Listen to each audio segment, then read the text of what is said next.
Welcome to NTD Evening News. Our top story tonight, President Trump touting the success of his task force's war on cartels. That's as he says a federal law enforcement surge in 3 cities. Mario Tzu reports from the White House.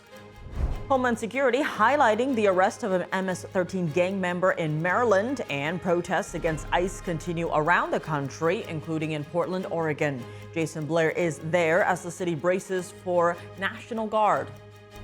Senate Democrats have blocked a bill that would have ensured federal employees who are still working got paid. Many have been forced to moonlight in order to stay on track with their financial obligations. Luis Eduardo Martinez brings us the latest on the shutdown. Western allies continue to increase pressure on Russia. Both the U.S. and the European Union announced further sanctions on Moscow. Arian Pazdar has how the Kremlin is responding. And Vice President J.D. Vance departs Israel just before Secretary of State Marco Rubio arrives. U.S. and Israeli officials continue to work on the Gaza peace plan. Jason Perry with the update.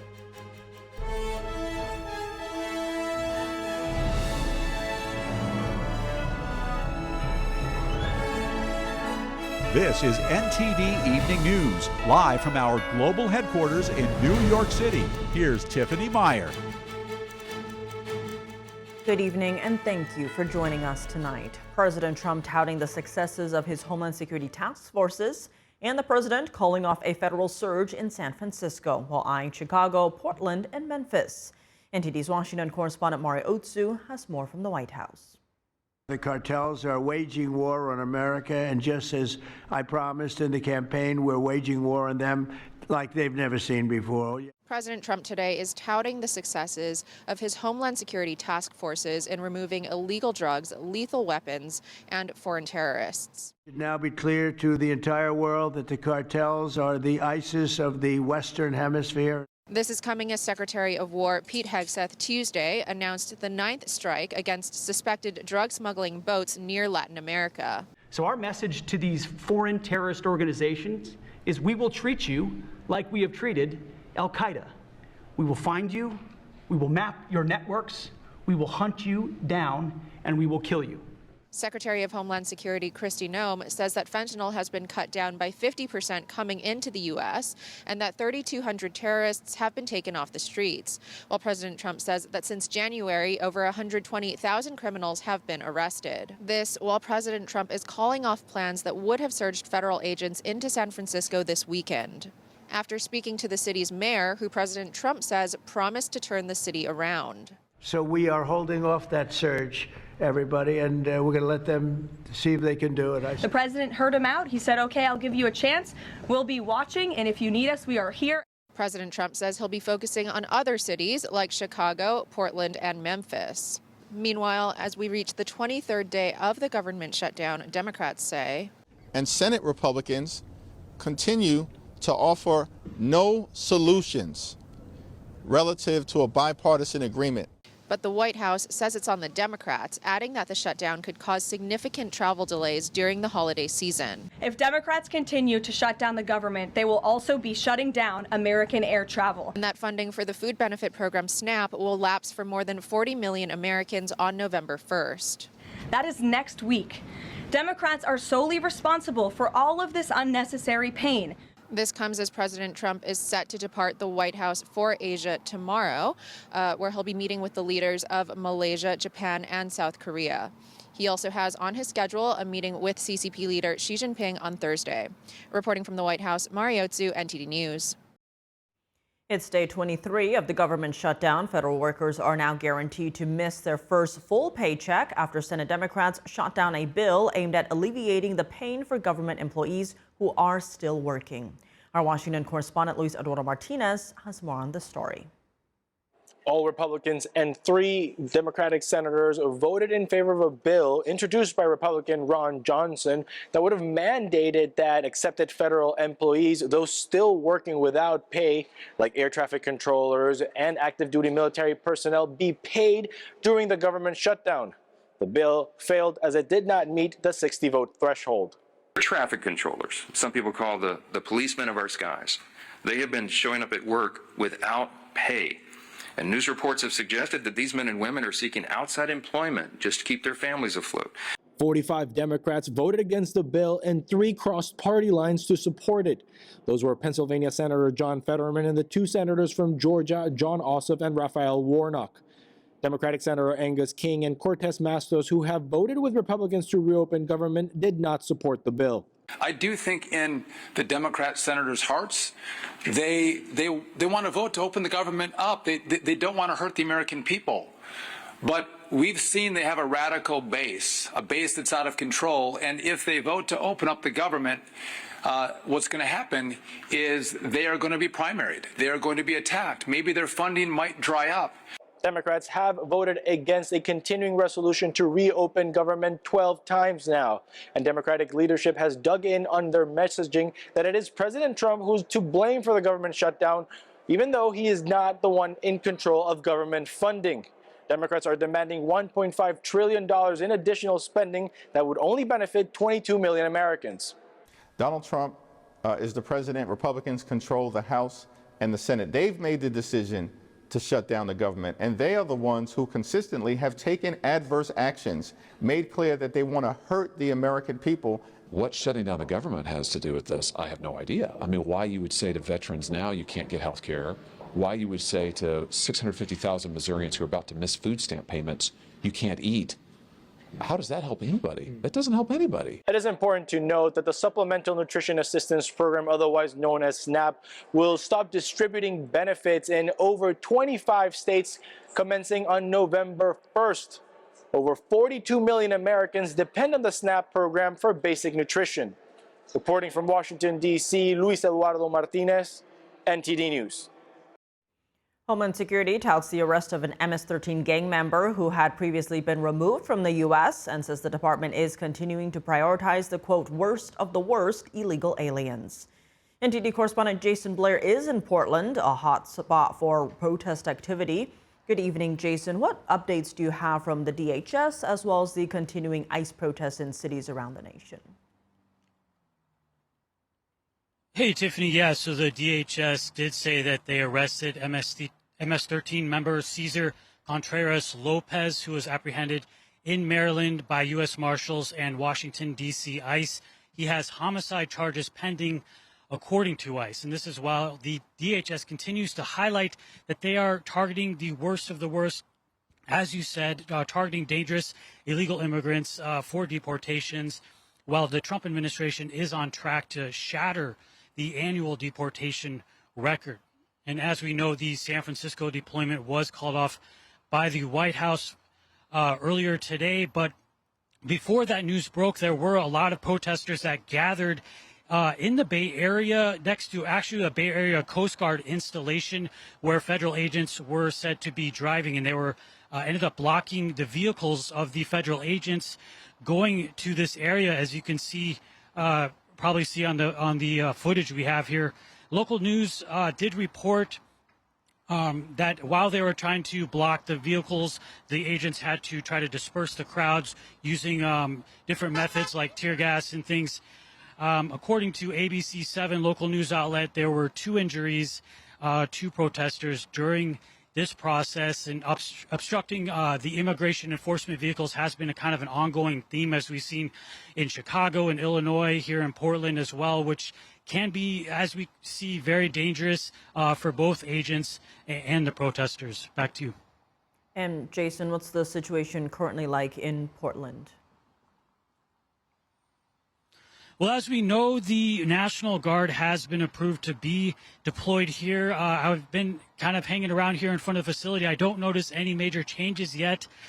And basically, what I have heard on the street, though not confirmed, is that there's going to be some activity this weekend. I have not been able to confirm that with the DHS or any other government agencies or representatives. However, there's also talk that the area outside of the facility might be roped off both to traffic and foot traffic as well. But so far, since I've been monitoring the situation, it has been fairly calm. However, the protests have still been happening. The agents still have to move people out of the way whenever they want to drive vehicles out, which has been the kind of the ongoing challenge for them, and has been when the situation can get kind of tense. But I will be here continuing to monitor the situation. Back to you. All right, Jason, thanks for that, and stay safe out there. Is taxpayer money being used to fund violent protests through a complex network of NGOs? Tonight, Seamus Bruner, research director at the Government Accountability Institute, will break it down. That's on Capitol Report with Steve Lance at 7 p.m. Eastern Time. An illegal immigrant from India is accused of causing a fiery crash that killed 3 people in Southern California.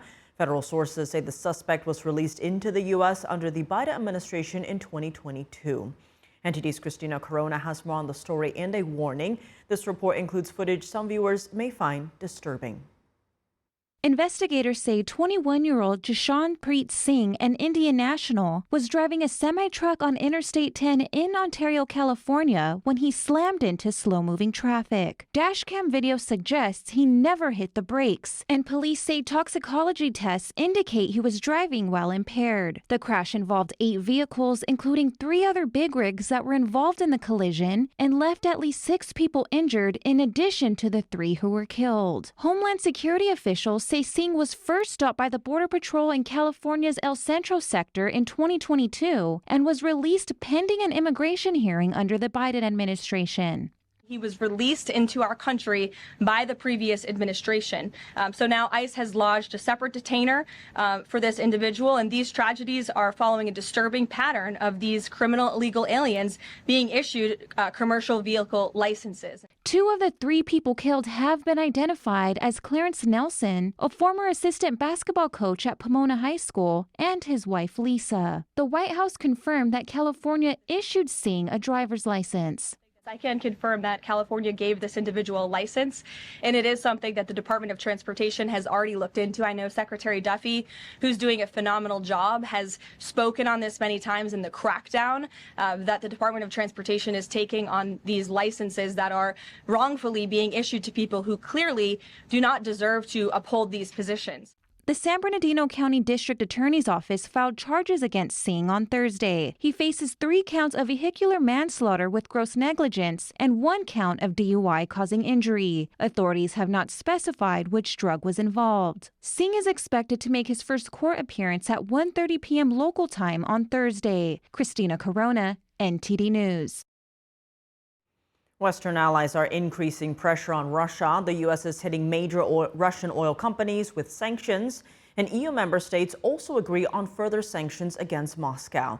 The Kremlin is already responding. NTD's international correspondent Aaron Posdar has the details. A substantial pickup in Russia's sanctions. The United States is hitting Russia's major oil companies with sanctions. Washington accuses Moscow of a lack of commitment towards ending the war in Ukraine. According to the Treasury Department, Russia's 2 largest oil companies, Rosneft and Lukoil, are targeted to damage Moscow's ability to fund its war machine. The new sanctions come in the same week in which President Trump canceled plans for a meeting with Russian President Vladimir Putin. The White House on Thursday explained the sudden change in strategy. The president has also long expressed his frustration with Vladimir Putin, and he has not seen enough interest and enough action in terms of moving the ball forward towards peace. And so, the press secretary also spoke on the possibility of a future meeting. She says another presidential summit is not completely off the table. The president and the entire administration hopes that one day that can happen again. And the European Union is also agreeing on new sanctions. It's the 19th package against Moscow. It is all meant to deprive Russia from the means to fund this war. Thursday's measures by the EU add to an already extensive list of restrictions targeting Russian interests across Europe. Ukrainian President Volodymyr Zelensky is attending a summit of the European Council on Thursday. He welcomes the latest measures, but says more is needed. And that we have not only to defend with all Europe, with the United States together, we have to pressure on Putin. Stop this war. Pressure, it means sanctions packages, long-range air defense, and of course, financial support. Zelensky is urging European allies to supply Ukraine with long-range weapons. The Ukrainian president also calls on Europe to agree on a plan to use frozen Russian assets to aid Kiev. According to Zelensky, Ukraine would use a significant part of any available funds to buy European-made weapons. President Putin says the new sanctions won't significantly affect Russia's economy. There's nothing new here. Yes, they are of a serious nature for us, of course. This is understandable, and they will have certain consequences, but still, they will not significantly affect our economic well-being. Putin also commented on Ukraine possibly using long-range weapons to strike deep inside Russia, saying Moscow's response would be serious and overwhelming. Arian Pastar, NTD News. Secretary of State Marco Rubio arrived in Israel soon after Vice President J.D. Vance departed the country. U.S. officials are continuing to work with Israel and other allies in the Middle East on the Gaza peace plan. NTD's Jason Perry has the details. Vice President J.D. Vance's convoy was seen in Jerusalem on Thursday. The vice president visited the Church of the Holy Sepulchre, the site where many believe Jesus was crucified. Israel's government spokesperson commented on Vance's trip there. Whether you are Muslim, whether you're Christian, and whether you are Jewish, you have an opportunity to go to these incredible holy sites. And that's the beauty and that's the magic of Israel. Also on Thursday, Vance met with high-level officials, including the Chief of the General Staff and the Minister of Defense, as the U.S. and Israel continue to work together on the peace plan for the Gaza Strip. Vance said he was in Israel to see how U.S. troops would be able to supervise and mediate the peace without putting U.S. boots on the ground in Gaza. He also said an international security force, or ISF, was going to take the lead in disarming Hamas. There are certain countries who I expect will be quite good at it. There are other countries that can play a role, but I don't think are going to be quite as useful. But a lot of that depends on which forces actually come to bear and how we're actually able to implement this phase 2 of the peace plan. Vance then boarded his flight back to the United States. And soon afterwards, Secretary of State Marco Rubio landed in Israel, where he was greeted by U.S. Ambassador Mike Huckabee. Rubio is also expected to continue working towards implementing the 20-point Gaza peace plan brokered by President Trump. But we feel very positive about it. We're making good progress. It's amazing that in just 7 or 8 days, the kinds of things and systems that have been set up. No one's under any illusions. We've already done the impossible once, and we intend to keep doing that. Meanwhile, Israel's ambassador to the UN, Danny Danon, said the struggle was not over because 13 deceased hostages remain in Hamas captivity. Hamas has been using construction equipment to search for the remaining bodies of deceased hostages and said they were serious about returning their bodies. A mother of 4 in the Gaza Strip shared her thoughts on the situation. We are afraid that the war will return again. When the escalation happened last time, we were afraid the war would return. We couldn't believe the truce had happened because we are tired. Meanwhile, Israel says that hundreds of trucks carrying humanitarian aid are entering the Gaza Strip every day. Jason Perry, NTD News. Coming up, over 30 people, including current and former NBA stars, arrested in a federal gambling probe. How investigators say players faked injuries and ran mafia-backed poker games in one of the biggest sports scandals in years. Jack Bradley and Dave Martin break down the details. And New York City Mayor Eric Adams formally endorses Andrew Cuomo in the mayoral race. That's after the candidates made their final appeals to New Yorkers last night before the start of early voting. Arlene Richards has highlights of the debate when we come back.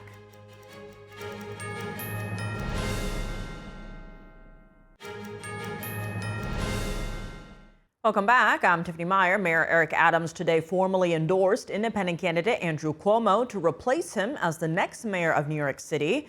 Less than 1 month after Adams suspended his re-election campaign, he said his endorsement comes now because he's fighting for what he called the family of New York. He said he'll join Cuomo in the coming days to fight for minority communities, a message he echoed at an unrelated press conference on childcare earlier today.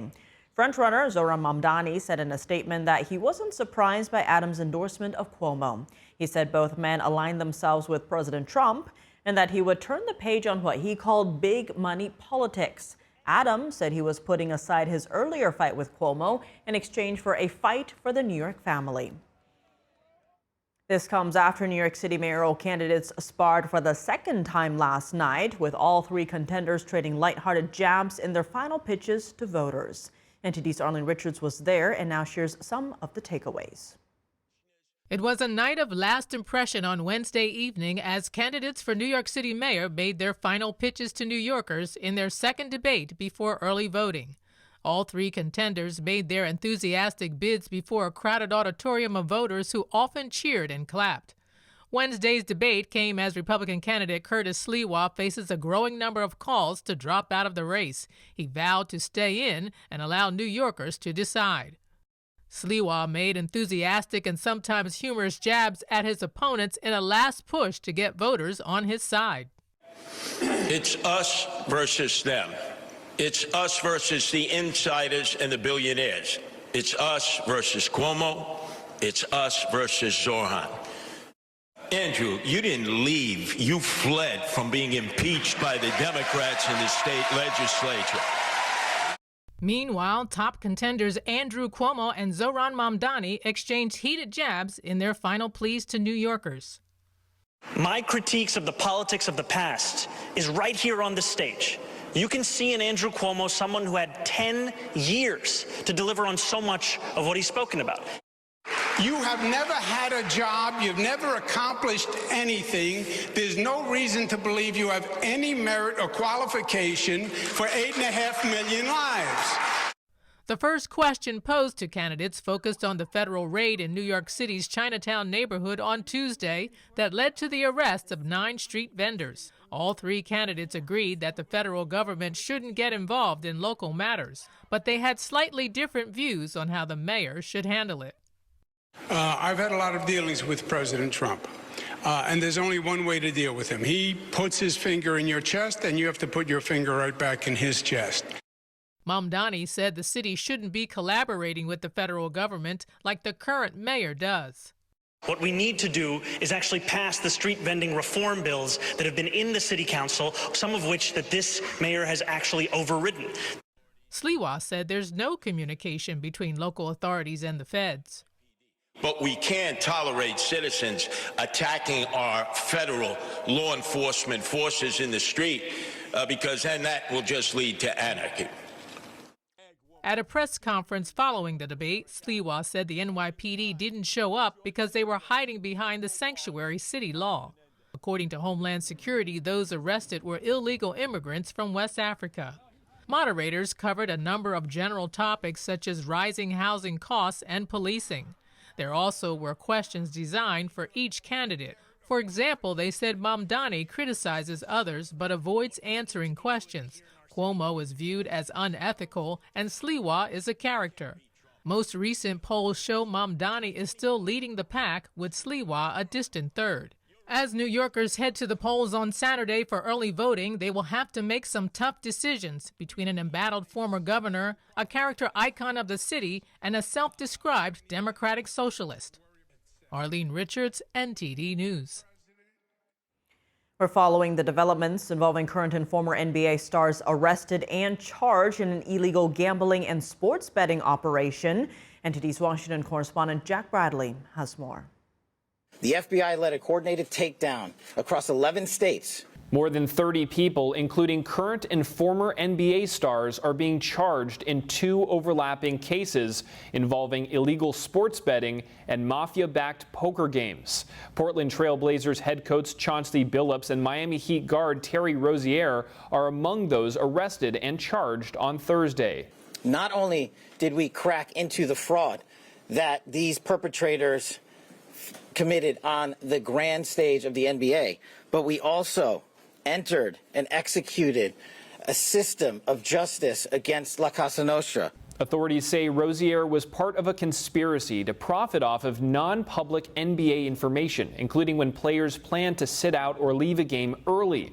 In one instance, while playing for Charlotte in March 2023, prosecutors say Rozier told others that he'd fake an injury and leave a game early, allowing others to win big by betting against his stats. Most of these bets succeeded, and the intended losses were in the millions of dollars. Rozier's lawyer, Jim Trusty, calls the charges baseless. He told CNN Sports that his client was cleared by the NBA last year and that prosecutors are, quote, taking the word of spectacularly incredible sources rather than relying on actual evidence of wrongdoing. Meanwhile, Portland head coach Chauncey Billups faces charges in a separate mafia-backed poker rigging operation. Prosecutors say they operated underground poker games using X-ray tables and fake shuffling machines to steal from wealthy players. Victims were allegedly lured in by the chance to play alongside celebrities, but sometimes losing hundreds of thousands of dollars per game. The so-called face cards included the defendant Chauncey Billups and also Damon Jones, a former NBA player and coach. Authorities say members of the Italian-American mafia families took cuts of the profits and used extortion and crypto laundering to move the money, including the gunpoint robbery of a person in order to obtain a rigged shuffling machine, and extortions that were perpetrated against victims in order to ensure that they repaid their gambling debts. Both Billups and Rozier have been placed on leave by their teams, and the NBA says it's reviewing the indictments. They're also calling it a serious matter and saying the integrity of the game remains its top priority. Reporting by Jack Bradley, NTD News.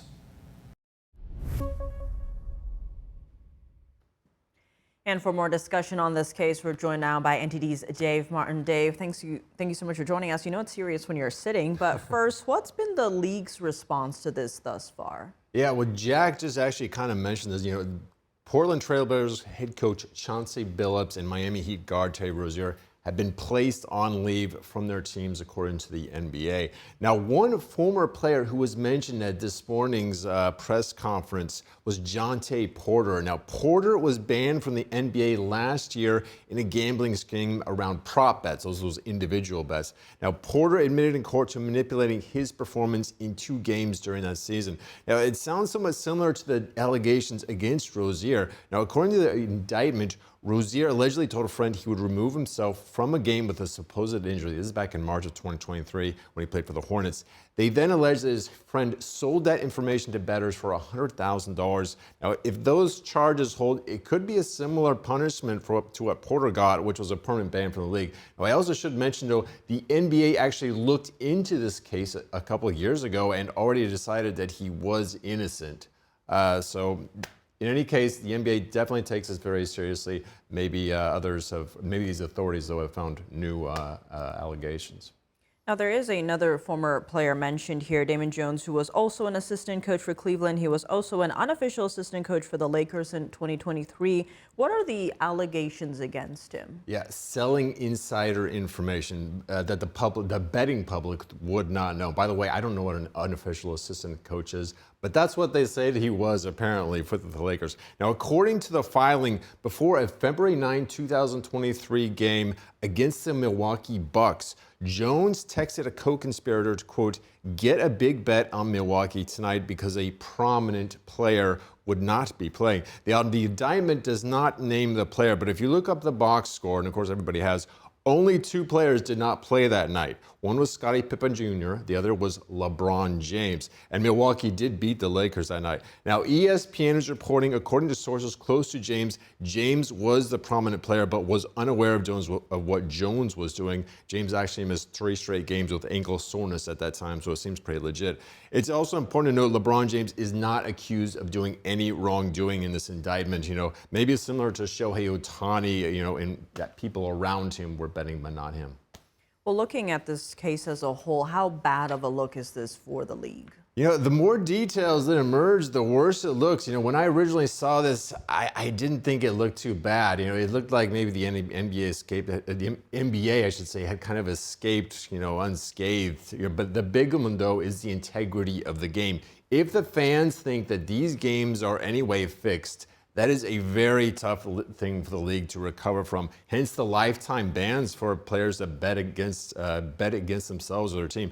Now, Pete Rose, of course, he's the most famous case. I'll grant that was baseball. Despite being the all-time hit leader in baseball, he was banned from the game for life. They even kept him out of the Hall of Fame for gambling on his teams. In his case, though, he actually bet for his team instead of against them and still was a permanent bad. That's how serious this is. But across all sports, they've become much more cozy with these betting websites in recent years. This is now sports betting is legal. Now, previously, before 5 years ago, there were no professional teams in Las Vegas, probably for that reason. Now, 3 of the 4 sports leagues either have teams there or, like in baseball, the A's are actually moving there. They're having their stadium built there right now. In any case, so it's only 3 players or coaches that are being mentioned in it, so it certainly doesn't seem widespread for the NBA. But of course, this kind of press is really bad for them. So they're just probably hoping to get past, this week, and hopefully this will go away, I'm sure. So big story for sure, Dave. Thank you for joining us. Yeah, thank you, Tiff. And after the NBA betting scandal, do people still have faith in the sports industry? NTD Sam Wong was out on the National Mall in D.C. to hear from the people. Do you think sports players should be betting in their own sports while they're still active? No, definitely not. Seems pretty illegal to me because you can fake your own injury and then bet against yourself or something like that. So absolutely not. I think it's a conflict of interest. Some of the people might be a calculated event where they know that they're going to win the game if they bet anyway, and so they're betting for other people and for personal gain. I think it's totally unethical. There's a lot of things you can't bet. If you work at a casino, you can't bet at the casino that you play at because you kind of understand how it works. So I feel like it's kind of the same thing. It's almost like insider trading, right? I was going to say that. I was going to say insider trading because, it's weird. I think everyone should bet. Everyone should bet? Yes. And have you guys been following the latest NBA betting scandal that just came out? Yes. And would you still support sport players betting on their own games? Absolutely. And why? Because if you can't bet on yourself, who can you bet on? Make that money. Don't let it make you. Do you think this dampens the reputation of the sports industry? And do you have faith going forward that sports game won't be rigged? I can't say so. I feel like there's always going to be somebody manipulating something in sports. Bet. Why not? YOLO. Everybody gonna want to do what they want to do, and people still gonna watch the game, and people still gonna bet. They still gonna make their money regardless. They still gonna make their money regardless. I'm not confident that they won't be rigged because it's happened in the past too, but I don't think it'll overall ruin the sports. And why not? I think they've endured all this time, and I think they'll clean it up now, and people will be on best behavior for now until the next scandal, but overall the sport will remain. Personally, the players would not bet on themselves during the games anymore. However, you can't see personally or, change or challenge anyone who's betting. So I don't think it's going to happen. And it's not going to change, the NBA. I think it's going to put more scrutiny into everything because everyone's going to want to make sure that people are playing fairly and not getting cheated out of their money. I don't bet, so I'm not going to be scared of losing my money. Coming up, a key Chinese Communist Party meeting wraps up just ahead of expected U.S.-China trade talks. Meanwhile, President Trump confirms that China is smuggling fentanyl through Venezuela to bypass U.S. port controls. Casey Fleming from Black Ops Partners joins us to discuss the Chinese regime's unrestricted warfare.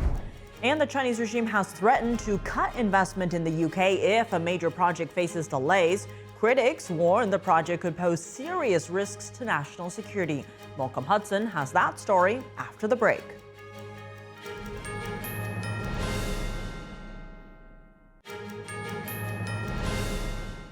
Welcome back. I'm Tiffany Meyer. A key Chinese Communist Party meeting wrapped up today in Beijing just ahead of President Trump's trip to Asia, where he's expected to meet with Chinese regime leader Xi Jinping next week. That says U.S. Trade Representative Jamieson Greer and Treasury Secretary Scott Bessent are headed to Malaysia on Friday for trade talks with their Chinese counterparts. Joining us now to unpack all these developments and more is Casey Fleming. He's the chairman and CEO of Black Ops Partners Corporation. He's also a national security advisor specializing in unrestricted warfare. Casey, thank you so much for joining us. Now, with this focus on fentanyl and the strikes on alleged Venezuelan drug boats, President Trump today confirming that China is smuggling fentanyl through Venezuela to bypass U.S. port controls. First, is that connection surprising to you? It's not surprising to me, but to the average public, it is surprising. But Venezuela has really built up the relationship with the CCP and vice versa over the past several years. CCP has really worked their way into the rest of the world while we've been asleep at the wheel, probably for the past 2 decades. So they've really gone after all that soft power, and not just the soft power, but also to unseat the United States as a global superpower. So it's no surprise to us in the intelligence community, and what Trump is doing and the Department of War is something that needs to happen. So it's putting the CCP on notice. It's also putting Venezuela on notice, as well as the other drug cartels that are pushing drugs on the American people. And on that note, Casey, talk to us about how this fits into China's unrestricted warfare, especially drug warfare.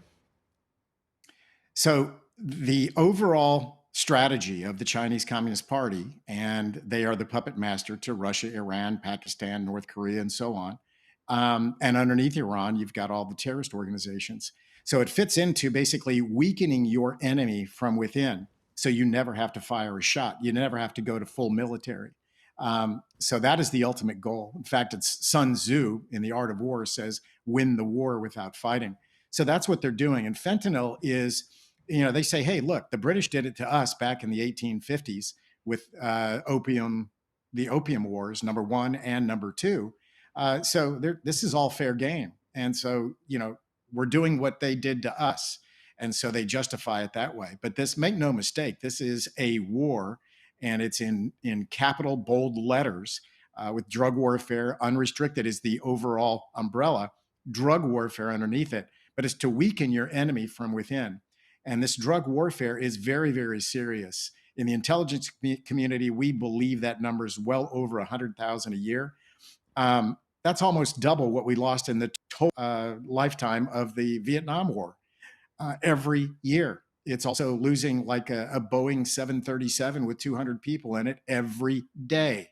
So it's a very efficient way to remove and destroy and kill military-aged young men and women. And yes, there are other collateral damage ages and people, but that's really who they're going after. So it is an effective weapon, and it's one of many dozens of weapons that are included under unrestricted warfare. Absolutely devastating. And speaking of unrestricted warfare, China actually just wrapped up a key meeting known as the Fourth Plenum, where the party approved a draft of their next 5-year plan. Now, the main focus this time is shoring up China's self-reliance in science and technology in response to U.S. export threats. How do you see this impacting U.S.-China relations, or does it impact them? I think our administration is finally waking up that we're being played by the Chinese Communist Party, by the Russians, by the North Koreans. They're all in an aggressive aggressor axis, if you will, again, against the free world, against the freedom, period. So it's something that's absolutely key. The CCP has been moving over the past 5 years to much more of a wartime footing.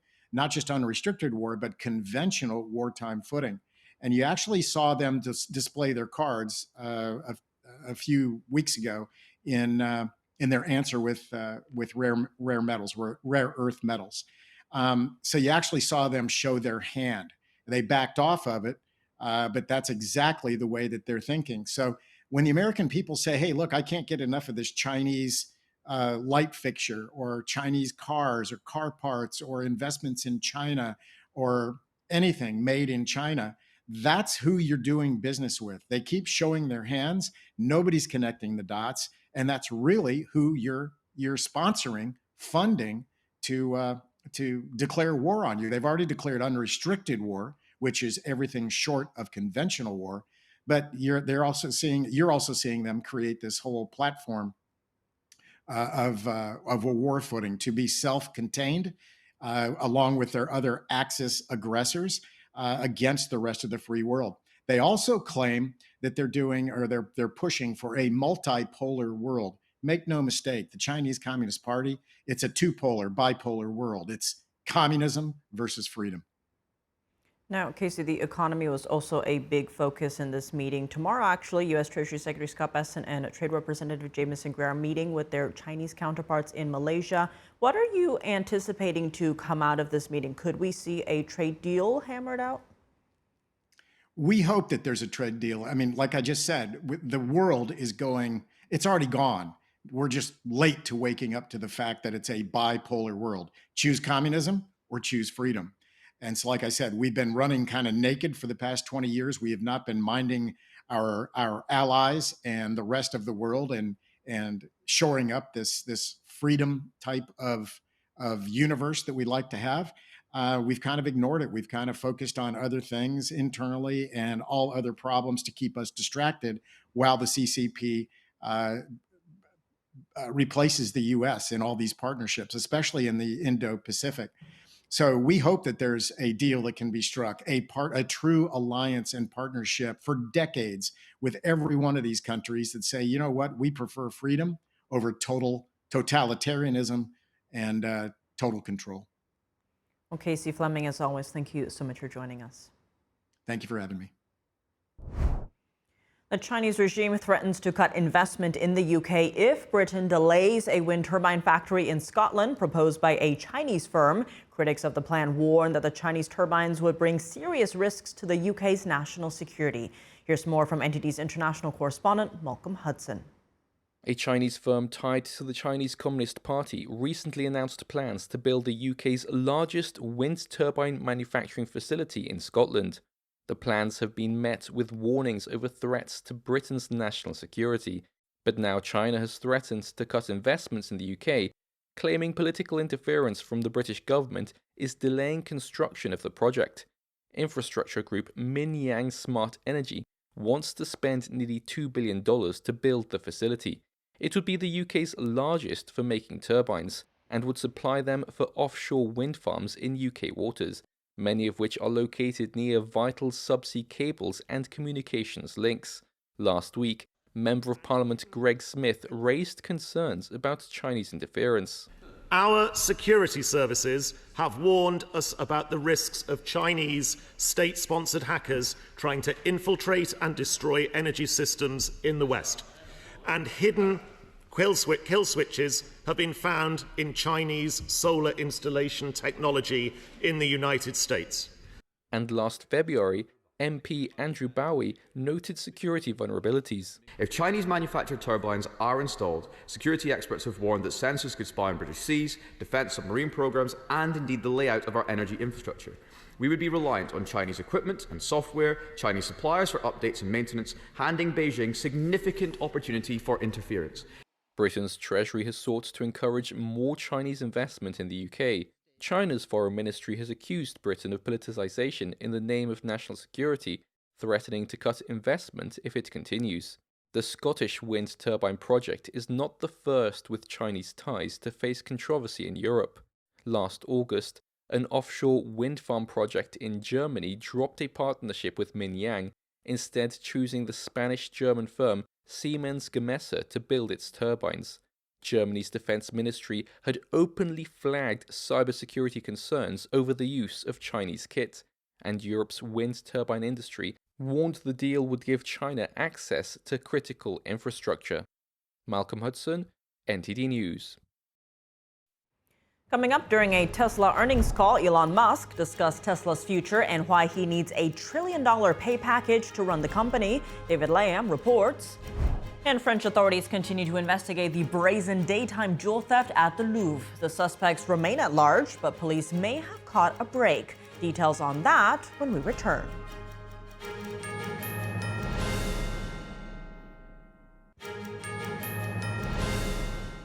Welcome back. I'm Tiffany Meyer. Elon Musk is asking for a $1 trillion pay package. He says it's to protect Tesla from what he calls corporate terrorists. NTD's David Lamb reports. Elon Musk recently said he would need $1 trillion to protect his company Tesla from losing control to corporate advisory firms. He was referring to two powerful research companies that advise shareholders on how to vote, calling them corporate terrorists. In an earnings call for Q3, Musk explained why. I just don't feel comfortable building a robot army here and then being ousted because of some asinine recommendations from ISS and Glass Lewis. They've made many terrible recommendations in the past that, if those recommendations had been followed, would have been extremely destructive to the future of the company. On Wednesday, Tesla reported a record $28 billion in revenue, surpassing Wall Street estimates, driven by strong EV sales as buyers were incentivized by tax credits before they expired in September. Despite this, profit dropped by 37% due to costs. Musk said passive index funds that control much of Tesla's shares follow recommendations from the research firms. For example, Glass Lewis and ISS were against the previous compensation package for Musk, which was ultimately approved by holders of 84% of Tesla shares. Musk owns 413 million Tesla shares, 13% of the company, and has said he wants around 25%. Tesla's board said the package is needed to keep him focused on Tesla, since he is also CEO of SpaceX and the primary owner of xAI. David Lamb, NTD News. In an update on the Louvre heist investigation, reports say French police have discovered DNA on items left by the thieves. Samples were reportedly found on a helmet and gloves left at the scene of the crime. French prosecutors didn't confirm if the samples belong to the suspects, and authorities also have a new video showing the thieves escaping the Paris museum. The thieves stole 8 pieces of jewelry from the world's most visited museum in a brazen daytime robbery Sunday. In a matter of just a few minutes, the perpetrators were able to break display cases with power tools and escape with the jewels. Authorities have estimated the value of the loot at over $100 million. The thieves sped away on mopeds, dropping a 19th century tiara during their getaway. Police are working to recover the items before they're potentially broken down into pieces and sold. And that's all for today's news. For round-the-clock coverage, visit us at ntd.com/live or download our NTD app. Thanks for tuning in. I'm Tiffany Meyer. Good night.